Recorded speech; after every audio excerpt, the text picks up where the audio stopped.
né? Hoje eu vou receber o grande Felipe Santana, lá da Axie Investing, que está com a gente aqui toda segunda-feira e que já está comigo já, então deixa eu já chamá-lo aqui no nosso programa. Felipão, seja muito bem-vindo novamente ao BMC News Tarde. Toda segunda-feira aqui, sempre um prazer. Muito boa tarde, Rafael Lara. Hoje com esta barba alinhadíssima. Não posso dizer o mesmo de mim, mas Vossa Excelência está maravilhoso. Obrigado, obrigado. É que eu tirei a barba porque o Santos ganhou finalmente algum jogo e era promessa. Então, se o Santos ganhasse algum jogo, eu ia tirar minha barba que já estava muito grande.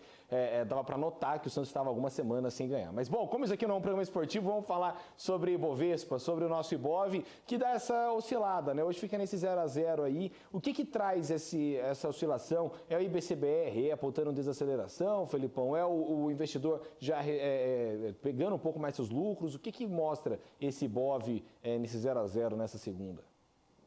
Então, Rafa, hoje nós temos aí um pregão, pelo menos até o momento, muito chato, muito devagar mesmo, com um apetite ao risco quase zero dos investidores, os próprios traders de mercado, ninguém querendo se expor ao risco. Nós estamos trabalhando com o Ibov muito próximo da sua máxima histórica, até tivemos ali uma expectativa na sexta-feira que poderia talvez ter renovado seu topo histórico, e de lá para cá temos muita cautela no mercado. Eu até não sei se cautela seria a melhor palavra para eu utilizar nesse momento, uma falta de apetite ao risco, não necessariamente por cautela, por medo ou algum tipo de precificação. Mas de fato o que temos é um pregão muito lento, de olho em alguns indicadores e dados, porque hoje a agenda está muito vazia. Tivemos o Boletim Focus do Banco Central mais uma vez trazendo uma projeção de IPCA menor aqui para o Brasil, um dólar menos salgado também, mas não temos grandes movimentos. O mercado já está de olho naquela quebra da quinta-feira que teremos ali um feriado e de olho no mercado internacional. E o que aconteceu, Rafa? Nada. Digerimos a temporada de resultados e não temos novos gatilhos. Agora é a hora ok, subimos, estamos em alta. O mercado brasileiro tem fôlego para continuar subindo? Talvez ninguém tenha essa resposta. Fica um investidor olhando para o outro, um player olhando para o outro e ninguém toma uma atitude. Não há uma realização, a Bolsa Brasileira parece que não quer realizar, mas também não há um apetite ao risco contínuo. Hoje parece aquele dia que ou é feriado nos Estados Unidos ou é uma sexta-feira, 4 da tarde. Nada acontece. Exatamente, é um 0 a 0 um dia nublado. São Paulo está nublado também, tá tudo nublado hoje, né? Tá tudo meio esquisito no nosso mercado. Aí olhando um pouco lá para fora, Felipão, ainda há um sentimento também meio esquisito, né? Por conta daquele fim do shutdown que a gente tinha reparado, por conta do corte de juros que tem essa expectativa do mercado. Como é que dá para a gente analisar a economia norte-americana antes da gente voltar para a nossa brasileira aqui? Né? Para a gente ter uma noção aí, pelo menos num resumão, lá nos Estados Unidos, como é que a gente vai olhar para essa economia gringa? Olhando lá para fora, Rafa, um morde e assopra, né? Então a gente teve aí uma grande alta dos papéis de tecnologia, subiram demais. A gente até questionou algumas segundas-feiras aqui se teria ou não teria bolha. O mercado americano demorou para trazer este discurso. Agora já temos bancos falando que pode ser bolha. Nós temos alguns players de mercado trocando papéis, saindo de posições em Nvidia, indo para OpenAI e outros papéis por aí. Dos Estados Unidos, havia uma grande expectativa sobre o fim do shutdown. Ele veio. E agora? E os dados represados? Inclusive, hoje pela manhã, apareceu na nossa agenda de indicadores um payroll para quinta-feira, que nem é dia de payroll. Payroll é a primeira sexta-feira do mês, eventualmente a segunda. Vai aparecer agora na terceira quinta do mês, ou quase isso. Então, tá tudo muito obscuro por lá. Outro ponto para a gente analisar no mercado americano. E os dados represados? CPI, ADP, JOLTS, o próprio payroll. Quais serão os números que vão nos trazer por conta dos dados represados? Ninguém sabe. Então você tem também uma bolsa em alta, quase que como o Brasil aqui, né, tomado das suas proporções, é claro, bolsa de tecnologia em alta, com vontade de subir, mas também temos alguns indicadores que mostram que empresas estariam comprando papéis de outras empresas. Então, Nvidia ganha muito, compra papel da Microsoft, Microsoft compra OpenAI, que vai comprar Nvidia e forma esse ciclo aí de compra de todo mundo. Então, o mercado americano fica de olho em tudo que está acontecendo no mundo, dados mais fracos na China, uma possível ação militar ou não no Mar do Caribe por conta dos Estados Unidos. diretores do Fed e do FONC vão falar essa semana e ninguém quer se expor, ninguém quer colocar um passo além do que já tem. Exatamente, né? Ninguém quer colocar um passo além e ninguém quer tentar prever o que o Trump vai fazer daqui para frente, né, Felipão? E aí, tentando falar um pouco sobre essa macroeconomia, porque a gente está agora prestes a ter mais uma reunião do Federal Reserve, né? Agora em dezembro tem a última reunião do ano, obviamente, para decidir essa nova taxa de juros. A sua opinião, você acha que vem corte por aí ou essa falta de dados, esse medo de não ter os dados, inclusive, do shutdown, né? Que quando rolou o shutdown ali, há uma expectativa do payroll ser divulgado, só que já tiveram algumas falas aí de representantes do Fed de que talvez não venha. Então, o que dá para a gente esperar para essa próxima reunião do Federal Reserve? 9 e 10, se não me engano, são as reuniões, vai ter uma super quarta, dia de decisão de juros, Brasil e Estados Unidos, salvo o meu melhor juízo, é 9 e 10, uma terça e uma quarta-feira. Porque o que eu estou vendo com tudo isso? Dados represados sairão. Já foi dito na semana passada que o CPI do mês anterior nunca vai sair, porque como não foi feita a pesquisa, não há o que divulgar. Ok. E se os dados não forem tão bons como a gente está esperando, como a gente projeta que deveriam ser? Será que o Banco Central vai se atrever a cortar juros? Me parece que não. Algumas falas de diretores já dizem, eu preciso de dados para continuar nesse 0,25 de corte. Já tivemos 2 cortes, estamos analisando os dados, mas se os dados não vêm, eu não posso fazer nada. Então, precisamos que o payroll saia, o ADP, o JOLTS, o CPI, tem um outro lá que é o preferido do Banco, o PCI, que é o preferido do Banco Central Americano. Precisamos desses dados. Como que a gente pode olhar para o 9 e 10 de dezembro, últimas reuniões para selar o ano de 2025? Temos dados e os dados estão, no mínimo, em linha com o que já vem acontecendo, eu aposto num corte de 0,25. Não temos dados, eu aposto na manutenção para desespero do mercado, tanto americano quanto brasileiro. Agora, o maior medo do Banco Central americano sempre foi, não é manter os juros, foi precisar retomar o ciclo de alta por conta de ter cortado prematuramente. Isso foi dito desde a pandemia, desde que Janet Yellen estava no governo, dizia-se, nós demoramos a subir os juros por conta da pandemia, agora nosso maior medo é cortar e ter que retomar a alta. Então, cautela com certeza vai guiar o FONC. Exatamente, né? Cautela é a palavra da vez e cautela também é a palavra da vez aqui no Brasil, porque como você bem citou, super quarta também vai ter decisão nossa aqui da taxa de juros, 9 e 10, ou seja, daqui menos de um mês. O que dá para a gente esperar no nosso mercado aqui, no nosso Banco Central brasileiro? O que vai reger aí essa decisão, provavelmente de manutenção também de novo, né, Felipão? Ainda bem que estamos alinhados, Rafa, porque eu vou te falar uma coisa. Você que está nos assistindo aí em casa, você que é um investidor ou um operador de mercado, grande parte da imprensa, até barulhenta, fala em corte na taxa de juros. E fala quando? Há muito tempo. Corte na última reunião, na penúltima reunião, agora em dezembro, depois em janeiro. Temos grandes portais dando como informação, o corte vem até dezembro. Aí viram que o corte não vem, o corte vem até janeiro. Então a gente precisa ter muita responsabilidade com essa informação. Qual é a informação que nós temos? Gabriel Galípolo, simplesmente o presidente do Banco Central do Brasil, indicado por este governo para não termos nenhuma divergência, ele disse, e na ata diz, e no comunicado diz, os juros permanecerão restritivos por tempo indeterminado e por tempo prolongado. Se não com essas exatas letras, ipsis literi, como a gente fala no juridiquês, com alguma diferença mínima. Os juros permanecerão altos. O Banco Central está preocupado com o fiscal brasileiro e com a convergência de verdade da inflação para o centro da meta. Aqui a gente destoa um pouco até mesmo do boletim Focus, Rafa, porque o Focus vem precificando uma inflação menor, e hoje ainda se ouviu que a inflação ainda esse ano entra na meta. Gente, a meta de inflação é 3%.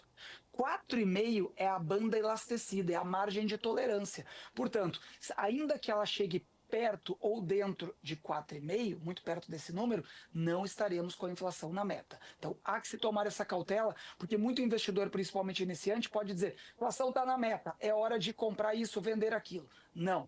Cautela, como a gente falou aí no cenário anterior, porque o Banco Central está sendo muito claro. A Selic não cai no Brasil por tempo prolongado. Exatamente, exatamente. Né? Ela não cai no Brasil por tempo prolongado e a gente tem que ficar de olho nisso. Agora, você acha que os últimos dados, né, principalmente o dado de hoje do IBCBR, que apontou uma desaceleração e tudo mais, né, esse 0 a 0, você acha que isso corrobora ou piora a situação para a gente esperar uma correção nessa taxa de juros, Felipão? Para fins de taxa de juros, ajuda que caia. Agora, nós precisamos também que o governo, quando eu falo governo, eu estou falando de todo mundo, não é só o Lula. Ministério da Fazenda, Planejamento, todo mundo entenda a dinâmica da economia. Não adianta o governo enxergar um PIB menor, fechar os olhos e dizer que o PIB está crescendo. Não adianta o Focus andar para um lado, o Banco Central andar para o outro. Nós tivemos um comunicado, salvo engano, do Ministério da Fazenda ou algum outro órgão de governo executivo que falou na semana passada. Revisamos o PIB para baixo e o PIB não caiu mais do que a nossa projeção por conta de expansão de crédito e pagamento de precatório. Nós não podemos ter um PIB expandido por pagamento de precatório e expansão do crédito. Crédito é endividamento de médio e longo prazo. Nós temos que ter um PIB crescendo aqui no país por conta de aumento de oferta, capacidade de produção instalada, novas empresas vindo, investimento estrangeiro. É isso que a gente quer.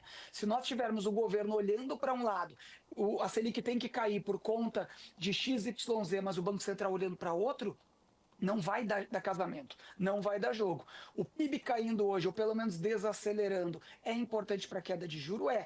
Mas a gente não pode olhar para o governo que está expandindo o crédito na outra ponta, porque todo mundo sabe que expansão de crédito é ponto altamente inflacionário. Exatamente, né? Um ponto extremamente inflacionário e tem essa situação. Né? Agora, falando agora um pouco sobre as empresas, sobre os setores de hoje, Felipão, queria trazer destaque para a Apvida. A Apvida está subindo 5,9%, só que na semana passada ela despencou depois do resultado, depois principalmente da sinistralidade, né? Uma sinistralidade que veio acima dos 70%. E agora ela tenta voltar, ela tenta se recuperar. Você acha que tem espaço para a Apvida conseguir voltar àquela performance que ela já teve, de R$ 80? Ela está a R$ 18 neste momento e a perspectiva até sexta-feira passada era a pior possível, só que hoje ela sobe 6. Dá para a gente ter algum tipo de expectativa para o papel? Tem duas coisas que eu gosto para falar desse papel, tá? Não do papel em si, nem juízo de valor. Duas coisas. Primeiro, acho que a queda foi uma distorção de preço. O que é uma distorção, para quem não sabe? É quando você tem algo desproporcional. Um papel que cai 40%, 50%, sem que a gente tenha uma fraude, uma falência, uma recuperação judicial, uma RJ, algum tipo de problema estrutural, ela é uma distorção no preço. Nenhuma empresa vai cair 40%, 50% em um único pregão, sem que nós tenhamos um caso grave. O resultado foi grave, no meu ponto de vista. Temos pontos para avaliar, temos uma realização de lucro? Temos, mas há uma distorção de preço. E toda vez que isso acontece, o mercado se regula rapidamente, seja por recomendação de compra, seja por recompra de ações.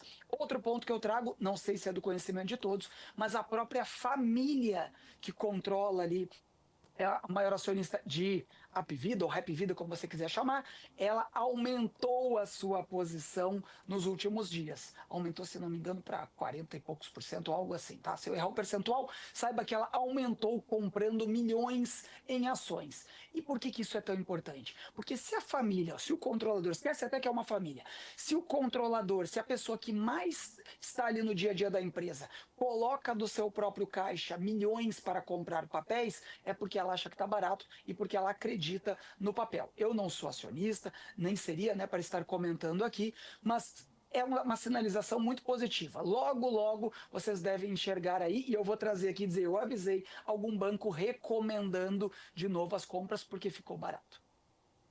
Exatamente. Agora, Felipão, para a gente poder fechar aqui o nosso programa de hoje, Rumo está caindo 6,4%, Vamos também cai 4% no dia de hoje, mas a gente tem aqui duas ações que chamam muito a atenção do investidor, Magalu e Raizen. Magalu principalmente, que era uma empresa que estava naquele trade eleitoral que a gente comentava, né, principalmente naquela questão dos juros e tudo mais. Você acha que Magalu numa queda faz sentido colocar na carteira, faz sentido ir puxar para o varejo ou não? Ou fica meio de fora porque eleição, não se sabe muito para onde vamos? Diz a lenda no mercado financeiro que todo investidor tem um papel maldito, que é aquele papel que ele nunca conseguiu performar bem.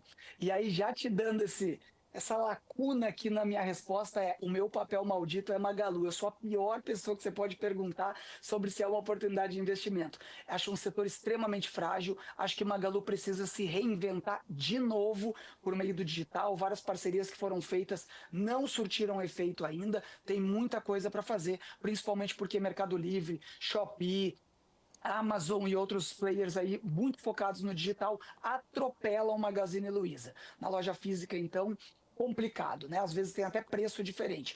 Não gosto do papel, já te antecipando.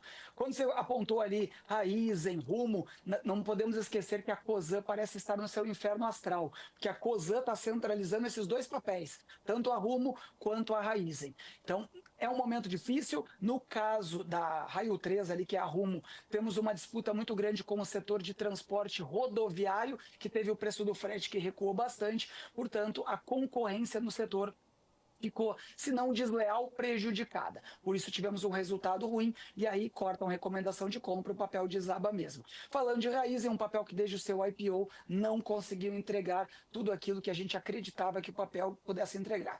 Sem um bom plano de governo, focando ali na energia limpa de verdade, com etanol, com extração, usina de segunda, terceira, quarta, quinta geração para produção de combustível por meio da cana e outros biodiesels e tudo mais, não teremos uma grande perspectiva positiva com Raizen. E aí volta para Cosan, Rubens Ometo lá e a família tem bastante problema para resolver. Olha para Raizen, tem problema, olha para Rumo, tem problema. Exatamente. Felipão, para a gente poder fechar o nosso programa de hoje, nesse minutinho que falta, o que o investidor tem que ter na cabeça dele para fazer bons negócios essa semana?